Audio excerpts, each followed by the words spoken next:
युग ऋषि के आशीर्वचन अमृतवाणी में आज हम आपको एक इसी तरह की बात बताने को हैं जो आपको शायद ये मालूम पड़ेगी कि हमको नुकसान की बात बताई जा रही है, लेकिन हम आपको यकीन रखिए कि हम नुकसान की बात नहीं बता रहे हैं, आपको नफ़े की बात बता रहे हैं। क्या फ़ायदे की बात बता रहे हैं? हम ये फ़ायदे की बात बता रहे हैं कि आप सो रहे हैं और आपको नींद आ गई है और आप खुमारी में हैं और आप अपनी सही स्थिति को जान लें तो आपको बड़ा मज़ा है। आप कौन हैं जानते हैं? हमारा नाम साहब राम गोपाल है, मोहनलाल है, गुलाब चंद नहीं है, अपना राम गोपाल है ना गुलाब चंद है। आप वो है जो कि हमने बड़ी मेहनत से और बड़ी मशक्क़त से आपको ढूंढ ढूंढ के इकट्ठा किया है। जिन लोगों के पास पुराने जन्मों के संस्कार जमा थे और जो इस योग्य थे उनको हमने बड़ी मुश्किल से ढूंढा और बड़ी मुश्किल से जमा किया है। सारी ज़िंदगी में हमारी एक ही सफलता है कि हमने संस्कारवान व्यक्तियों को इकट्ठा कर लिया है। दूसरे लोगों ने संस्कारवान व्यक्ति इकट्ठे नहीं कर पाए। हमारे पास है, पर हमारे पास सही आदमी है और हमने ढूंढ के निकाले, बड़ी मेहनत की है। पानी में डुबकी लगाई है और डुबकी लगा करके मोतियों के तरीके से आपको हमने ढूंढ के निकाला है और आप अपने को समझते ही नहीं। आप तो अपने को किसान समझते हैं, दुकानदार समझते हैं, खेतिहर समझते हैं, विद्यार्थी समझते हैं, नौकर समझते हैं, यानी क्या समझते हैं? हम आपको समझते हैं कि आप बड़े कीमती आदमी हैं और बड़े महत्वपूर्ण आदमी हैं और ऐसे कीमती और ऐसे महत्वपूर्ण आदमी हैं कि आप अपने महत्व का और आप अपनी कीमत का ठीक इस्तेमाल करने में समर्थ हो सकें तो आपके लिए भी मज़ा आ जाए और हमें भी मज़ा आ जाए। हमें इस समय की बहुत आवश्यकता है। आप अपने आप को पहचान लीजिए कि आप सामान्य आदमी नहीं हैं और असामान्य हैं, और आप सामान्य कामों के लिए पैदा नहीं हुए हैं, असामान्य काम के लिए पैदा हुए हैं। आप नौकरी करने को पैदा नहीं हुए हैं, आप पढ़ने के लिए पैदा नहीं हुए हैं। हमने भी पढ़े नहीं है, हम स्कूल नहीं गए, स्कूल और के अलावा हम पढ़े हैं और नौकरी किया नहीं, नौकरी भी नहीं की हमने, लेकिन हम नफ़े में रहे हैं। नौकरी का करते हैं तो क्या मिल जाता और हम पढ़ कर के BA हो जाते तो क्या मिल जाता, लेकिन जो हमने किया है, जो हमको मिला है वो बहुत फ़ायदे का मिला है। और तुम भी जिस लायक हो, जो तुम्हारी वास्तविक योग्यता है, जन्मांतरों के संग्रह की हुई, वो बड़ी योग्यता है। आप बड़े सामर्थ्यवान हैं, लेकिन सामर्थ्यवान होते हुए भी ये बड़ी एक अचंभे की बात है कि आप अपने आप को पहचान नहीं पा रहे हैं। सोया हुआ आदमी होता है तो उसको नींद आ जाती है। नींद में पड़ा हुआ आदमी मरे हुए के बराबर हो जाता है। चाहे गाली दो उसको, न उसको अपने शरीर का पता है, न अपने कपड़ों का पता है, नंगा पड़ा है, क्या हुआड़ा पड़ा है, घर में चोरी हो रही है, क्या हो रहा है, सोया हुआ है तो मालूम ही नहीं है, तो आप सो गए मालूम पड़ते हैं। इसलिए मुझे आपको जगाना है। जगाने के लिए मैं प्रार्थना कर रहा हूँ आपसे कि आप अपने आप को जगा लीजिए। सोई हुई स्थिति में बने रहेंगे तो बड़ी ख़राब बात हो जाएगी। आपके अंदर बहुत शक्ति है और शक्ति का ठीक इस्तेमाल इस समय करें और आप सोए नहीं। ये न तो इस बात का समय है कि आप अपने आप को भूल जाएं कि हम कौन हैं, और न ये इस बात का समय है कि आप ये देखें कि सारी दुनिया का भाग्य लिखा जा रहा है। ये ऐसा वक्त है जैसे कि संविधान का किसी ज़माने में लिखा गया था, हिंदुस्तान का संविधान ये है। इसी तरीके से मानव जाति का भविष्य और मानव जाति का भाग्य अभी लिखा जा रहा है, और उस लिखे हुए भाग्य और भविष्य में आपका कुछ योगदान होना चाहिए कि नहीं होना चाहिए? मेरा ख्याल है कि आपका योगदान ज़रूर होना चाहिए। और उसके अलावा हमने एक संकल्प ये किया है कि 24 लाख पेड़ लगाएंगे। काहे के पेड़ क्यों लगाएंगे? क्योंकि हवन सामग्रियों की जो आपको ज़रूरत पड़ेगी तो फिर गांव-गांव जो होंगे, घर होंगे और जगह जगह जब यज्ञ आयोजन होंगे तो आप कहाँ से लाएंगे? इसलिए अभी से हम पेड़ की लगाने की बात कहते हैं। बड़े बड़े पेड़ों की, पीपल की नहीं, पीपल तो 25 साल में तैयार होता है, बरगद तो 25 साल में तैयार होता है। 24 लाख हमने पेड़ लगाने का भी संकल्प किया है। दीवारों पर वाक्य लिखने का भी संकल्प किया है। टूटे हुए और फूटे हुए जो मंदिर पड़े हैं, ये इसमें हमको शर्म आती है। टूटा हुआ फूटा हुआ गिरजा कहीं नहीं मिलेगा आपको। सारे संसार भर में एक पैर से घुमाइए, कहीं टूटे फूटे गिरजे नहीं मिलेंगे, कहीं टूटी फूटी मस्जिदें नहीं मिलेंगी, कहीं टूटे फूटे कोई चीज़ नहीं मिलेंगी। टूटे फूटे हिंदुओं के मंदिर मिलेंगे। इनको हमने जीर्णोद्धार करने के लिए, पुनरुद्धार करने के लिए संकल्प किए हैं। विचार किए नहीं, विचार नहीं बाबा, संकल्प योजना बनाइए, योजना नहीं बनाइए, संकल्प किए हैं। तो उस संकल्प में आप भी हिस्सेदार हो जाए तो बड़ा अच्छा हो। किसी दो एक आदमी की सेवा कर देते हैं तो आदमी को बड़ा संतोष होता है। किसी दो एक भिखारी की सहायता कर देते हैं तो बड़ा संतोष होता है। किसी आदमी पर मुसीबत आ जाए, एक्सीडेंट हो जाए, किसी के पैर में चोट लग जाए, उसके लिए कुछ सहायता कर दें तो बड़ा संतोष होता है। लेकिन जहाँ 500 करोड़ आदमियों के भाग्य और भविष्य का निर्माण करने का संबंध है, उस काम के लिए हम आपको समय मांगते हैं तो क्या बेजा करते हैं और आपका क्या नुकसान करते हैं। इसके बदले में जो मिलेगा वो लॉटरी लगाने से ज़्यादा मिलेगा। रुपए की लॉटरी लगाते हैं, 2-2 रुपये की लॉटरी लगाते हैं, और अगर वो खुल जाए तो, न खुले तो बट्टे खाते, खुल जाए तो लाखों का फ़ायदा हो सकता है। तो क्यों साहब कोई आप ऐसी लॉटरी का बात बताते हैं जिसमें क्या नुकसान न हो? हाँ, हम ऐसे ही बता रहे हैं। हम आपको ये बता रहे हैं कि आप 1 साल का समय लॉटरी में लगा दीजिए और उसके बदले में जो मिलेगा उसको हम बताएंगे समय आने पर। अभी समय नहीं आया इसलिए नहीं बताते, तो इसके बारे में ये करेंगे।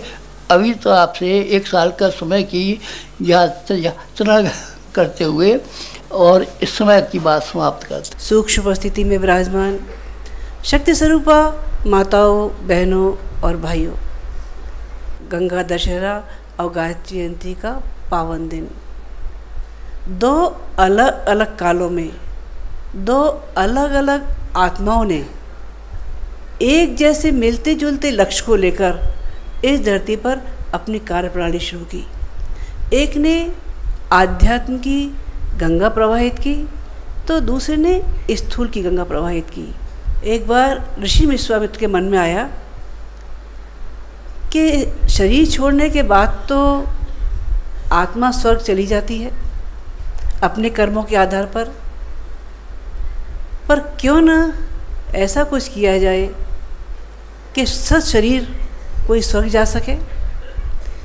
तो उन दिनों त्रिशंकु उनके संपर्क में थे। उन्होंने प्रयोग शुरू किया। त्रिशंकु जी का मन हुआ कि वो सशरीर स्वर्ग जाएं। ऋषि विश्वामित्र ने अपना प्रयोग शुरू किया। उनके पुण्य प्रताप से, उनके प्रयोग से, उनकी आध्यात्मिक शक्ति से त्रिशंकु जी का शरीर धीरे धीरे पृथ्वी से ऊपर उठने लगा।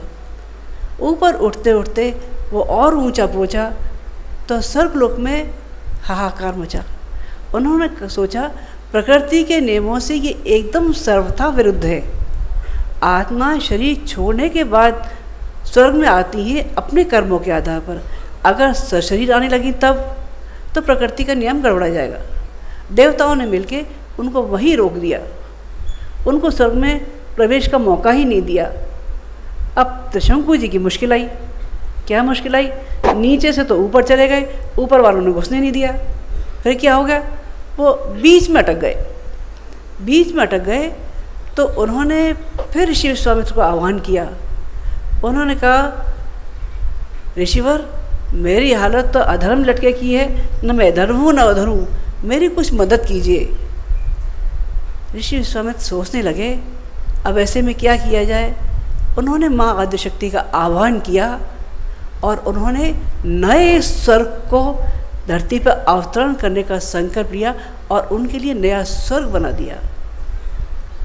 ऋषि विश्वामित्र जिन दिनों ये गायत्री पर शोध कर रहे थे, उनके मन में बार बार एक बात आ रही थी, इस सृष्टि की सारी चेतना जो है वो सूर्य से ही अनुप्राणित है। सूर्य ही इस सृष्टि का अभिभावक है, सारी शक्ति सूर्य से ही है। तो सूर्य के बारे में वो चिंतन करने लगे, मनन करने लगे, उसकी गहराई में जाने लगे और इतना ज़्यादा गहराई में चले गए कि उनके चित्त के, मन के, शरीर के सब विकार धुल के खत्म हो गए, जल के नष्ट हो गए। और ऋषि विश्वामित्र कौन बन गए? वो दृष्टा बन गए। गायत्री चेतना के, सूर्य चेतना के दृष्टा बन गए और महर्षि विश्वामित्र बन गए। गायत्री सबसे पहले क्या करती है? मन को निर्मल करती है, आत्मा को प्रकाशवान करती है और इंद्रियों को शुद्ध करती है। किसी भी मंत्र की सिद्धि तभी संभव है जब चित्त निर्मल हो, मन कषाय कल्मषों से दूर हो, बुराइयों से दूर हो, तो ही मंत्र की सिद्धि हो सकती है, अन्यथा मंत्र की सिद्धि नहीं हो सकती। केवल क्या हो जाएगा, एक लिप सर्विस हो जाएगी, मंत्र बोलते रहे, कुछ मिलेगा? कुछ मिलेगा नहीं। गायत्री को सिद्ध करने के लिए गुरुदेव ने 3 चरण बताए। गुरुदेव ने 3 चरण कौन कौन से बताए? एक बताया उपासना। उपासना किसको कहते हैं? उपासना कहते हैं पास बैठने को। शाब्दिक अर्थ में देखा जाए तो केवल पास बैठने का नाम उपासना है। दूसरे शब्दों में क्या कह सकते हैं? दूसरे शब्दों में इसको कह सकते हैं समर्पण। अगर व्यक्ति का समर्पण पूरा है तब वो निहाल होता हुआ चला जाएगा। लकड़ी का टुकड़ा जिसकी कीमत कुछ नहीं होती, लेकिन आग से मिल जाता है तब आग बन जाता है। वो नाला जो जगह जगह बहता रहता है, वो नाला जब अपने आप को समर्पित कर देता है गंगा जी में, तब गंगा जल बन जाता है। गुरुदेव बताते रहे उपासना के मर्म को, पास बैठने के मर्म को। दूसरा चरण बताते रहे साधना को। साधना कैसी? अपने आप को साधने का नाम है साधना। हर पल अपनी बुराइयों से लड़ने का नाम है साधना। अपने अंदर के दोषों को दूर करने का नाम है साधना। दूसरे शब्दों में कह दें, अपने दृष्टिकोण को परिष्कृत करने का नाम साधना है। हमारे घरों में सफाई कब होती है? बृहद सफाई तब होती है जब दिवाली पूजन का वक्त आता है। क्या सोच के आता है? क्या सोच के सफाई करते हैं लोग? ये सोच के करते हैं कि अगर सफाई नहीं होगी तो माँ लक्ष्मी पधारेंगी, नहीं पधारेंगी। माता जी ने एक बात कही, वो कही, कोठरी मन की सदा रख साफ बंदे, कौन जाने कब स्वयं प्रभु आन बैठे। तुम बुलाते हो उसे यदि भावना से, कौन जाने कब निमंत्रण मान बैठे। अगर वो निमंत्रण मान ही बैठा है, आने को आमादा है और मन मलिनताओं से भरा है, कैसे आ सकेगा वो ईश्वर? आ नहीं सकेगा। तीसरा उदाहरण गुरुदेव चरण बताते रहे आराधना का। अपने समय, श्रम, प्रतिभा का नियोजन समाज के लिए, जिस समाज में हम रहते हैं उसका जन्म से लेकर मृत्यु तक हम पर ऋण रहता है। हम लेते ही रहते हैं। अगर न चुकाया गया तब तो बात बनेगी नहीं। कर्जदार होकर कितना जाएंगे। एक बार रामकृष्ण परमहंस से लोगों ने कहा कि आप लोगों को गुमराह करते हैं। क्या कहते हैं कि आपको भगवान दिखता है?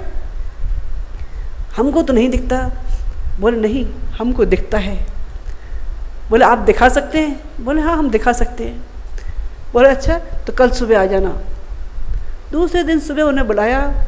रामकृष्ण परमहंस चल दिए। अपने पीछे, उनके पीछे पीछे वो सज्जन जो तर्क वितर्क किया करते थे वो भी चल दिए। नदी के किनारे आए, उन्होंने देखा एक झोंपड़ी पड़ी है। उन्होंने, रामकृष्ण परमहंस ने उन सज्जन को बाहर रोका कि आप बाहर रखिए। खुद अंदर गए। अंदर एक मरीज़ था। उन्होंने उनकी सेवा की, उनके घाव धोए, मरहम पट्टी की। जब पीड़ा वाले जगह पर हाथ लगाते थे तो वो आदमी दर्द से चिल्लाता था, उसकी आँख से आंसू बहते थे। तो रामकृष्ण परमहंस की आंखों से आंसू गिरना शुरू हो जाते थे। और जब मरहम पट्टी के बाद, खाने पीने के बाद वो खुश होता था तो रामकृष्ण परमहंस निहाल हो जाते थे।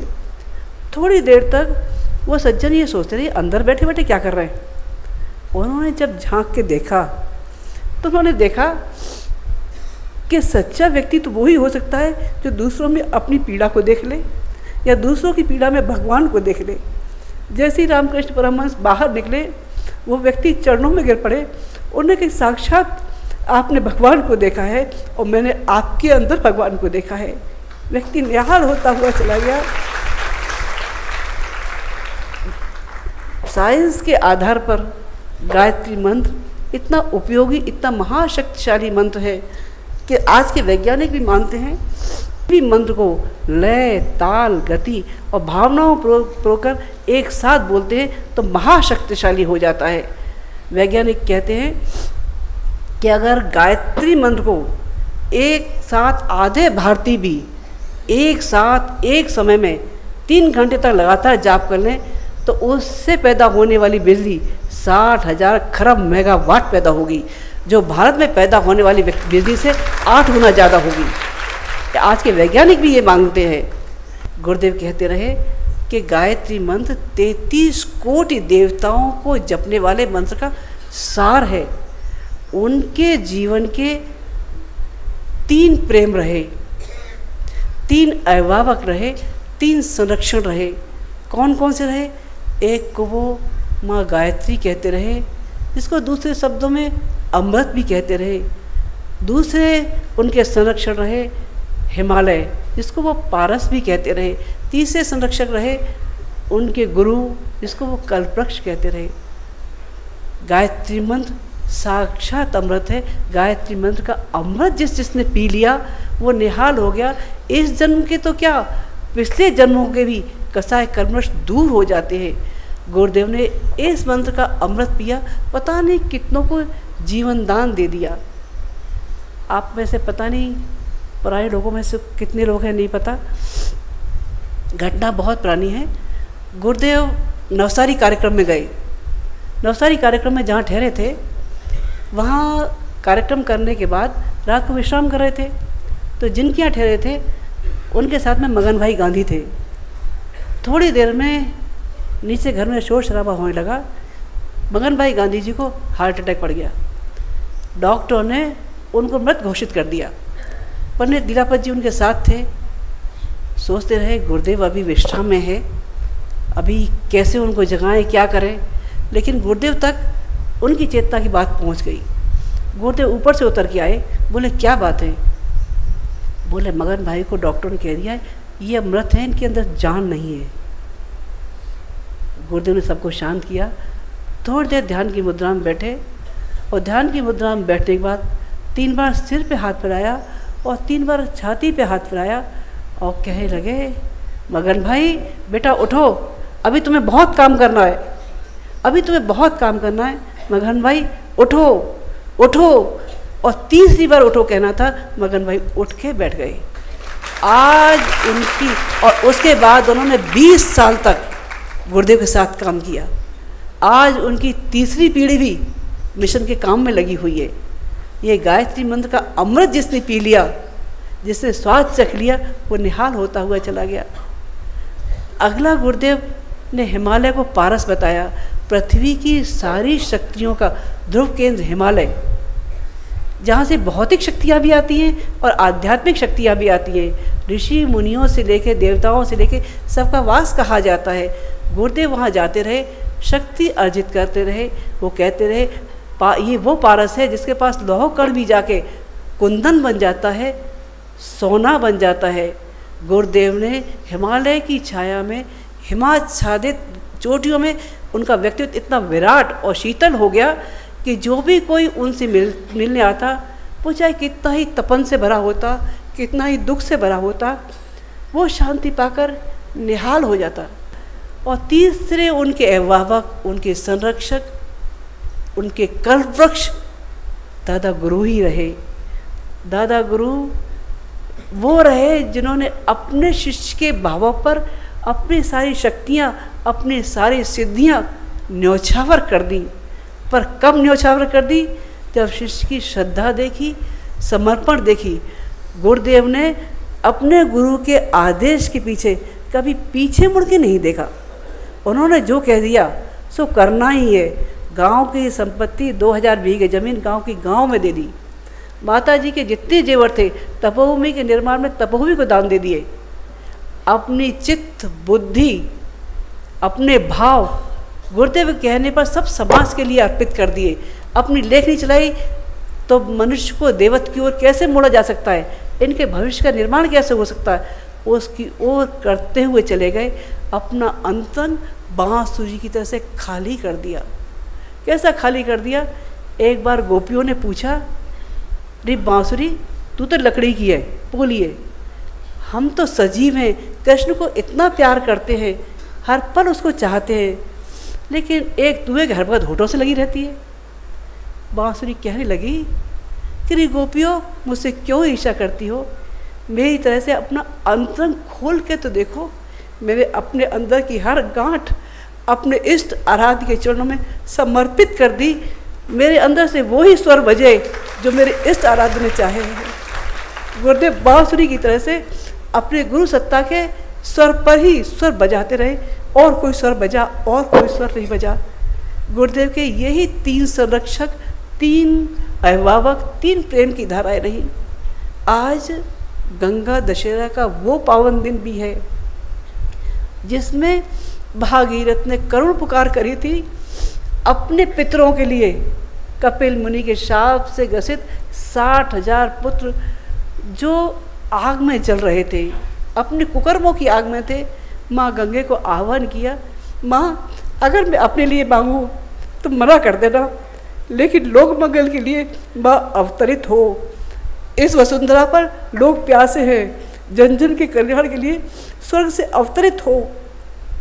स्वर्ग में रहने वाली गंगा जब वहाँ से चली, पिता हिमालय ने समझाया, बेटी तू स्वर्ग में रहने वाली है, तुझे पृथ्वी के कहाँ कठिनाइयों के बारे में जानकारी है। लेकिन गंगा चल दी भागीरथ के पीछे, कंकड़ और पत्थरों वाली जमीन पर लोगों के पाप ताप हरती हुई चली गई, शांति देती चली गई। पिता का स्नेह हिम के रूप में आज तक पिघलता हुआ चला जाता है। गंगा खाली होती है, गंगा खाली नहीं होती, गंगा निहाल होती चली जाती है। गंगा का वो स्वरूप, एक स्थूल रूप तो हम सब ने देखा है। क्या देखा है? गंगा गौमुख से चली, गंगा सागर पहुंची, खेती है, पहाड़ी है, सिंचाई है, बांध है, नहाना है, धोना है, ये सब चीज़ तो देख लिए। लेकिन गंगा का अगर मर्म जाना होता तब आज हमें केवल गंगा के पानी में डुबकी लगाने की ज़रूरत महसूस न होती। गंगा पाप ताप हरने वाली गंगा, लोगों के दुख दूर करने वाली, वात्सल्य से और करुणा से भरी गंगा, उसका मर्म देखा होता तब ये देखा होता लोगों के स्वर के बारे में कल्पना क्या है। एक कोई आकाश में जगह ऐसी है जहाँ बहुत सारी सुख सुविधाएं विराजमान है, पर ऐसी कोई जगह है? ऐसी कोई जगह नहीं। अपने विचारों भावनाओं के परिष्कृत रूप का नाम स्वर्ग है। स्वर्ग देखा होता तब किसके अंदर देखा होता? उस माँ के अंदर देखा होता जिसने अपने रक्त की एक एक बूंद दूध के रूप में बच्चे को जन्म ही नहीं दिया, उसको पाल पोस के बड़ा किया, उसको जीवन जीने योग्य सिखाया, उसको इंसान कहने लोग सिखाया। वो स्वर्ग देखा होता तो माँ के चरणों में देखा होता। हम देवी देवता पूजने इधर उधर जाते हैं, कभी वैष्णो देवी जाते हैं, कभी संतोषी माता पे जाते हैं, कभी कहीं जाते हैं, कभी कहीं जाते हैं। लेकिन अगर झांक के देखा होता तो हमारे ही घर में वो लक्ष्मी मौजूद थी जो अपना घर संसार घर द्वार सब छोड़ के आई थी। हमारे माँ बाप की सेवा की, हमारे बच्चों का पालन पोषण किया, कभी धोबिन बनी, कभी चौकीदारिन बनी, कभी बावर्ची बनी, हमारे भी नखरे सहे, हर पल तिरस्कार भी सहा, लेकिन कभी उफ नहीं करी। देवी साक्षात हमारे घर में मौजूद थी और हम उस देवी का निरादर करते रहे। घर में अगर ये स्वर्ग के भाव अगर हमने जान लिए होते तब तो गंगा नहाना हमारा सार्थक हो गया होता। आज के दिन गायत्री और गंगा एक आध्यात्म की, एक स्थूल की, लेकिन इन दोनों का ही संयुक्त रूप हमने देखा परम पूज्य गुरुदेव के अंदर। एक वो शक्ति जो गायत्री का वो रूप थी जो आत्मा को विकसित कर रही थी, गंगा का वो स्वरूप जो दया ममता करुणा वो सामने हाजिर था, वो गुरुदेव ने साक्षात जीवन में जिया। आप में से पुराने शायद महात्मा आनंद स्वामी की ने देखा कि नहीं देखा। महात्मा आनंद स्वामी आर्य समाज के प्रेसिडेंट रहे, बहुत पुराने। उसके साथ साथ वो गायत्री के बहुत बड़े साधक भी थे। गुरुदेव से उम्र में बहुत बड़े थे। जब भी हरिद्वार आते थे गुरुदेव से जरूर मिलने आते थे। एक बार गुरुदेव से मिलने आए, गुरुदेव उनके पास गए, उन्होंने गुरुदेव को माला पहनाई और कहने लगे, श्री राम तुमने धर्म का आध्यात्म का वो काम किया है कि गायत्री को जन जन तक पहुंचाया है, तो मैं प्रणाम करता हूँ। तुम बहुत बड़े साधक हो। क्योंकि गुरुदेव को प्रणाम किया करते थे और गुरुदेव माला पहना के कहा करते थे, आज गायत्री माता हम पे प्रत्यक्ष कृपालु है, जिन्होंने आज आपके रूप में हमें साक्षात दर्शन दिए हैं। ये माला पहना कर उनको प्रणाम किया करते थे। ये गंगा की अविरल धारा, ये प्रेम की धारा हमने आँखों से देखी है और ये चाहा है भगवान उनके बच्चों के अंदर भी यही शक्ति, यही भाव भर दे। तो गंगा और गायत्री जो आज के दिन केवल कहानी के सौ में मन में अगर हमारे प्रवाहित हो जाए, तब तो उनके अंदर प्रत्यक्ष बरसते रहेंगे। ओम शांति।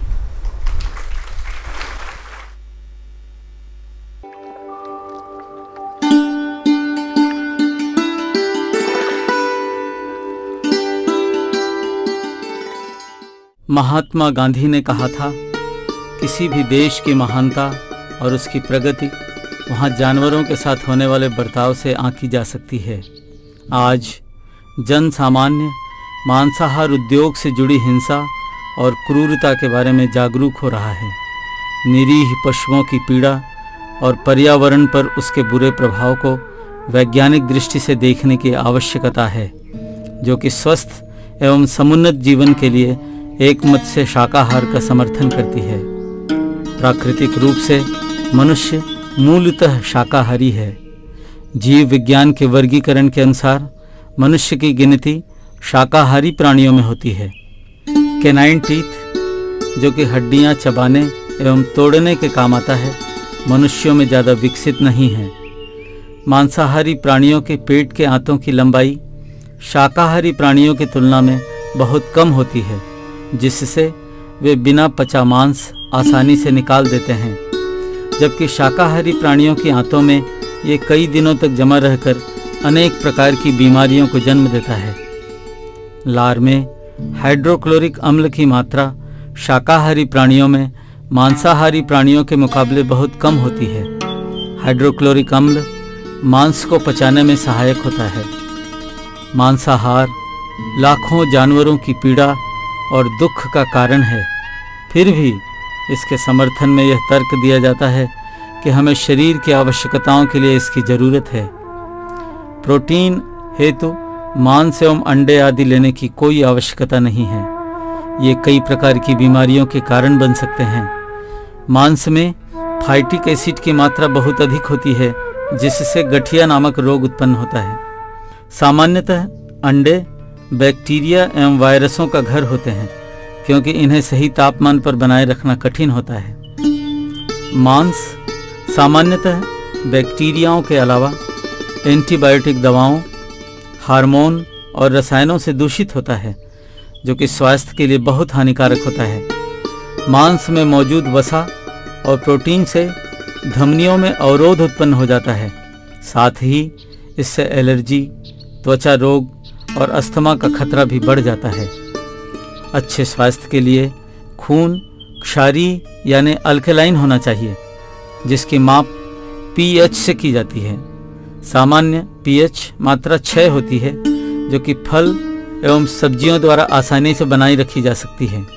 मांस से खून में अम्ल की मात्रा बढ़ जाती है, जिससे खून का रासायनिक संगठन बिगड़ जाता है।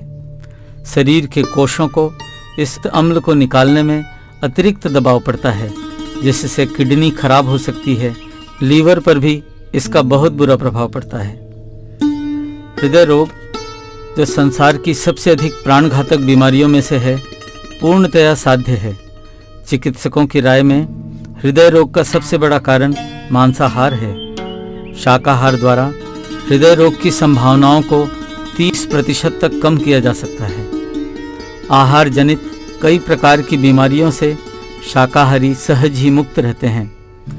इन्हें मधुमेह, पथरी, अल्सर, कब्ज और कई प्रकार के कैंसरों के विकसित होने की संभावना कम हो जाती है।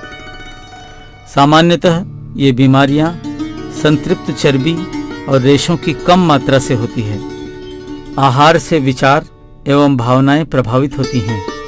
प्राकृतिक आहार मस्तिष्की संतुलन बनाए रखता है। जब मस्तिष्क शांत होता है तो शरीर के विभिन्न अंग अवयव ठीक प्रकार से काम करते हैं। उत्तेजित मस्तिष्क का शरीर पर बुरा प्रभाव पड़ता है और रोगों से लड़ने की क्षमता कम हो जाती है। शाकाहार द्वारा स्वस्थ समुन्नत जीवन के नए आयाम खुलते हैं। प्रोटीन से भरपूर विटामिन और रेशों का स्रोत शाकाहार कम कैलोरी युक्त होने के कारण हमें उत्तम स्वास्थ्य एवं मानसिक शांति प्रदान करता है। हमारे खान पान की वृत्ति का न केवल हमारे ऊपर प्रभाव पड़ता है, बल्कि इसके साथ दूसरों की जिंदगी और समूची पृथ्वी का भविष्य जुड़ा है। हमारे YouTube चैनल शांति कुंज वीडियो गायत्री परिवार को सब्सक्राइब करें एवं बेल आइकन जरूर दबाएं ताकि गायत्री परिवार की विभिन्न गतिविधियों की जानकारी आपको मिलती रहे।